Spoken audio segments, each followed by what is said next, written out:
Bart, gutom man. Luto tag pansit. Unya na bi, kay research pa ko.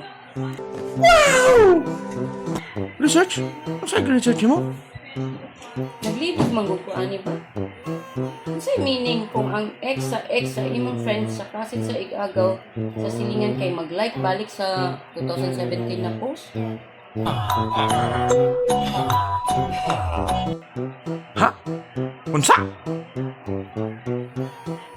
Ay sa kay investigation ni nako ba. Curious lang ko ani kay gihimo man ning teleserye ang akohang feed ba. Oh, ikaw na gyud. Investigador kay ka. Investigador sa TikTok, FB, ug Love Live sa uban. Multitasking ni part ba. BI nako, CIDJ, ug Marites level 100 pa jud. Wow! So, wala pansit. Ay pansit. Na-address akong feed daghan kaayo lami pa jud. Buangan na imong feed, oy.